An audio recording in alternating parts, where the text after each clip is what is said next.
చెల్లెమ్మల రోడ్ల మీద ఇబ్బందులు పడుతున్నారనే బుద్ధి కూడా లేకుండా జగన్మోహన్ రెడ్డి ప్రభుత్వం ఇంత సైకోగా ప్రవర్తిస్తుందని చెప్పి ఈ సందర్భంగా తెలియజేస్తా ఉన్నాం.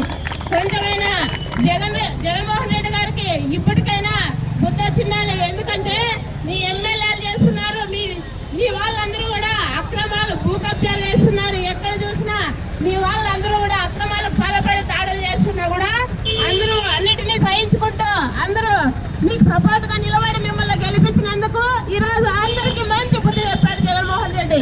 గతంలో పాదయాత్ర చేసేటప్పుడు అక్క చెల్లెమ్మలకు ఇచ్చిన మాట తప్పను మడమ తిప్పను అని చెప్పాడు. ఎక్కడ నిలబెట్టుకున్నాడు ఈ జగన్మోహన్ రెడ్డి మాట అని చెప్పి ఈ రోజు మేము అడుగుతా ఉన్నాం. ప్రతిరోజు ఎక్కడ చూసినా అక్రమాలు జరుగుతున్నాయి, ఎక్కడ చూసినా దాడులు జరుగుతున్నాయి. ఏం చేసినా అక్క చెల్లెమ్మల మీద దాడులు ఏమి మనకు సహకరించలేదు. ఈ జగన్మోహన్ రెడ్డి ప్రభుత్వంలో అందరికీ అన్యాయమే కానీ న్యాయం జరగలేదని చెప్పి రాయలసీమ మహిళా సంఘం తెలియజేస్తా ఉన్నాం. ఇప్పటికైనా జగన్మోహన్ రెడ్డి గారు గుర్తు తెచ్చుకోవాలా. అక్క చెల్లెమ్మల పాదయాత్రలో మీ ఎండంటే ఉండి మీకు తోడుగా నీడుగా వచ్చాడు అందరూ.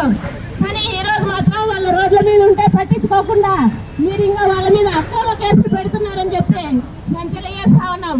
ఇప్పటికైనా గుర్తు తెచ్చుకోండి, వాళ్ళకు సహకరించండి, వాళ్ళు కోరుతున్నటువంటి వేతనం అందించని చెప్పి రాయలసీమ మహిళా సంఘం తెలియజేస్తూ ఈ అవకాశం ఇచ్చిన మీ అందరికీ కూడా ధన్యవాదాలు తెలియజేస్తా ఉన్నాం.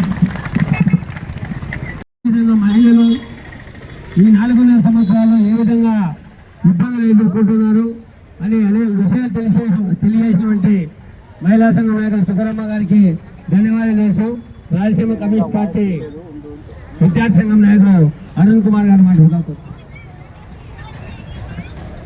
ఈ ఉద్యమ కార్యక్రమానికి అధ్యక్షత వహిస్తున్నటువంటి జగన్మోహన్ రెడ్డి గారికి ధన్యవాదాలు తెలియజేస్తున్నాం.